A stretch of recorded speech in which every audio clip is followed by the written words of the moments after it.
Pourquoi avoir choisi l'accompagnement des personnes? Je crois pas que j'ai choisi. Et tu vois, ça m'émeut de dire ça. Je crois que j'ai rien choisi du tout. Alors j'ai deux niveaux de réponse. La première, c'est que j'ai toujours fait ça, en fait. De plus loin que je m'en souvienne, quand j'étais bonne à l'école, mine de rien. Je m'ennuyais beaucoup, mais j'ai été assez bonne en maths, en français aussi. Et sur les matières où j'étais bonne, j'ai toujours eu envie d'accompagner. Donc pour le premier argent de poche, parce que nous on avait une conception dans la famille, l'argent de poche, enfin, quand j'étais enfant en tout cas, je crois que mes frères ça a été différent, c'est pour ça que je dis ça.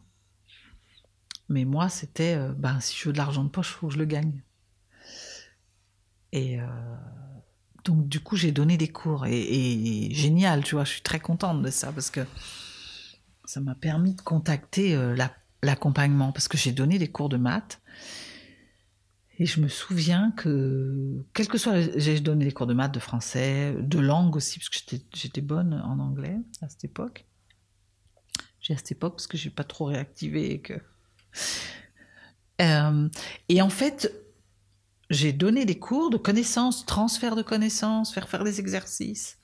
Et très rapidement, j'ai accompagné en fait autrement. En fait, ce que je faisais, c'était du coaching. J'ai souvenir de cette femme désespérée qui arrivait avec son gamin. Elle me disait, il est nul en maths, j'ai tout essayé. Elle en avait parlé à ma mère, je crois que ta fille donne des cours de maths. Je vais essayer, mais maman lui avait dit, elle se débrouille pas mal, hein, elle a du résultat. Et la femme avait dit, de toute façon, on peut bien essayer un dernier truc, mais il est tellement nul. Et en fait, le gars, il a fait maths spé, quoi. Il est devenu meilleur que moi. Comment est-ce qu'on a fait ça? Au début, je lui ai fait faire 3-4 trucs, mais c'est pas ça qui a fait que. Parce que très vite, c'est que je lui ai redonné confiance. En fait, intuitivement, j'ai senti qu'il avait du potentiel et qu'il fallait juste qu'il en prenne conscience et qu'il reprenne confiance pour pouvoir se mettre au travail. Et puis après, il y a de l'opérationnel pour s'organiser, pour rattraper le retard, etc. Et il a fait maths spé, on en parle encore, on en a parlé très longtemps. Sa mère me vouait une reconnaissance.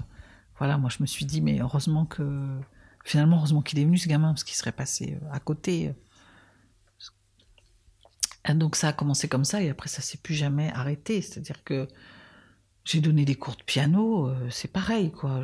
Je coachais, j'avais 3 gamins, mais en fait, je les ai coachés sur un art de vivre, sur ce que les parents n'avaient pas donné. Enfin, alors on faisait accessoirement un peu de piano. Ça a toujours été comme ça. On m'a mis sur les managers, je devais les former au pilotage des équipes, et puis on est arrivé sur l'estime de soi, savoir prendre la parole, voir un peu ce qui bloquait à dire quelque chose. On faisait du pilotage, mais on a surtout fait beaucoup de coaching, et c'est comme ça que je suis allée me former d'ailleurs. Je suis allée voir mon directeur, je lui ai dit, bon, je coach là, intuitivement. Il faudrait quand même que j'ai des outils et que j'ai une posture, que je sois sûre d'être dans la posture. C'est comme ça, ils m'ont financé mon école de coaching. J'ai toujours coaché. Ça, c'est le plan terrestre.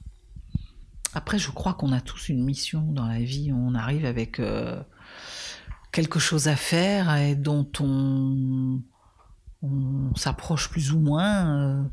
Certains le savent dès petits et suivent la trajectoire. D'autres se trompent, suivent la trajectoire que souhaitent les parents, l'école, la société, la bienséance, faudrait que je gagne ma vie. Moi, je crois que j'ai toujours su, parce que je me souviens même, j'ai fait du sport de haut niveau, de la compétition, et quand on faisait les entraînements, donc j'étais en sport-études, donc il y avait une partie où je faisais les compètes, puis une partie où j'étais avec mes camarades. Et je me souviens que souvent, au lieu de faire mon entraînement, j'attendais les derniers et je les aidais à faire. Il y avait un test, là, je ne sais plus comment ça s'appelle, il fallait qu'en 12 minutes, on ait fait un maximum de kilomètres. Moi, je savais que... Et ben, j'ai attendu les derniers pour qu'ils dépassent leur record. Et j'étais là en train de leur dire, si, tu peux faire comme ci, comme ça. Et j'étais beaucoup plus contente. Je m'étais fait pourrir la vie. Hein. Ce jour-là, je me suis fait incendier, mais moi, j'étais heureuse comme tout. Je suis née comme ça. En tout cas, je suis née pour faire ça. Bon, on comprend d'où ça vient. Mais tu vas où, du coup, avec tout ça? Où je vais? Je ne sais pas tout, je n'ai pas toutes les réponses. Je suis le chemin, mon intuition, mon cœur. Je vais là où ça me porte. J'ai compris là en 3 ans d'entrepreneuriat, vraiment, que quand j'essayais de faire pour faire ce qui rapporte, ce qui machin, et ça marchait pas. Par contre, quand j'écoutais l'élan, eh ben j'étais sur le bon chemin. Donc déjà ça. Alors après, ça s'opérationnalise. Donc je suis allée me former, j'ai suivi des mentors, je me fais accompagner pour le faire, pour faire que cet élan que j'ai, ce chemin dont je connais la route, la direction, je puisse le faire de manière à ce que ça produise quelque chose. Donc il y a ça, et où je vais, au loin là-bas, il y a j'accompagne chacun vers sa... En fait, j'aimerais que chacun contacte ce que moi j'ai contacté. En fait, moi je suis dans mon authenticité. Je suis dans qui je suis. Je fais avec qui je suis. Peu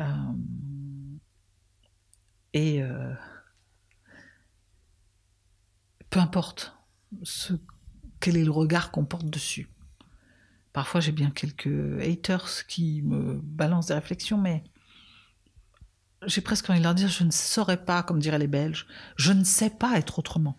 Je suis moi.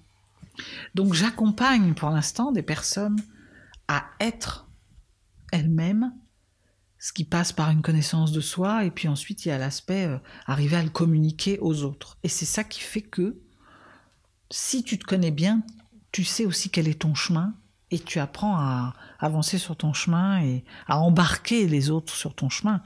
Des clients, des amitiés, des relations, des amours, des projets, voilà. Ça, c'est le chemin aujourd'hui. Où je vais plus loin, il y a, je suis convaincue de 2 choses.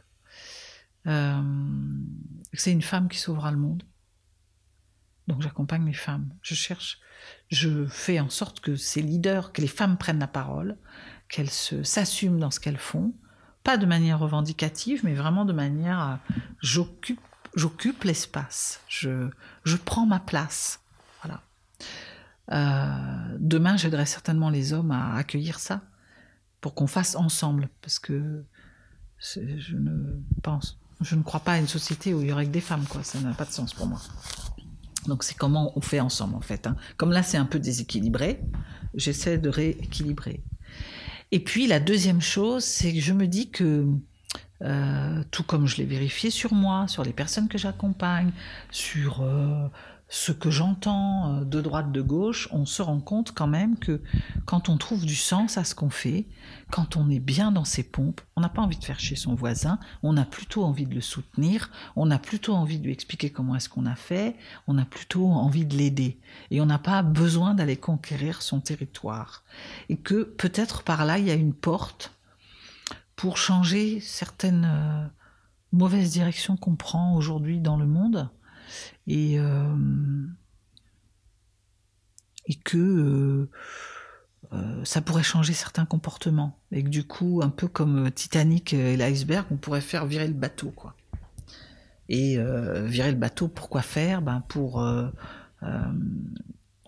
se retrouver un peu ensemble, au lieu d'être l'un contre l'autre. Prendre le pouvoir. On peut avoir envie de l'idée des projets, l'idée des gens, emmener des personnes, mais pour les emmener là où ça va être bien pour elles et pas là où ça va être bien que pour moi. S'attaquer quand même à cette histoire d'argent là. L'argent, c'est un moyen qui est fantastique. on a besoin, et c'est là où se passent toutes les zones d'influence. Donc moi, je rêve d'avoir de l'argent pour ça aussi, pour pouvoir occuper l'espace là où ça se passe, et peut-être faire influer des choses, puis me faire plaisir aussi, accessoirement, et puis en faire bénéficier un plus grand nombre. Mais on a aussi cette planète à s'occuper. Et pendant longtemps, moi j'ai cru que l'écologie, j'y pensais pas trop. Déjà, j'étais comme beaucoup à se dire oui, un jour, mais ça me concerne pas, peut-être je serais morte. Après, je me suis dit oui, mais non, il y a quand même un vrai problème, mais moi je ne sais pas, l'écologie, c'est pas mon domaine, je ne sais pas quoi faire. Et en fait, j'ai compris depuis peu que c'est comme les gouttes d'eau qui forment l'océan. Tout un chacun peut faire des choses pour.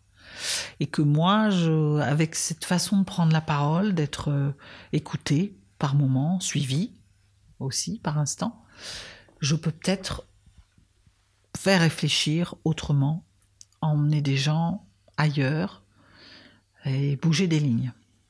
Donc dans tout ce que je fais, il y a aussi comment je peux faire en sorte que les gens aillent mieux pour régler cette histoire de conflit, en fait, d'apaiser, remettre de l'humanité, apaiser la planète, et puis s'occuper, il y a quand même toutes les questions de gestes éco-responsables, sur lesquels pour l'instant je n'ai pas je commence à dessiner, ma porte d'entrée serait l'entreprise, puisque ça se passe quand même au niveau économique aussi, tout ça.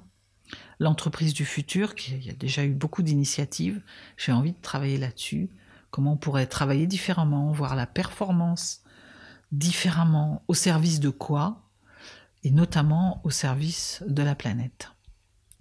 Et la suite, voilà, plus tout ce que je ne sais pas encore.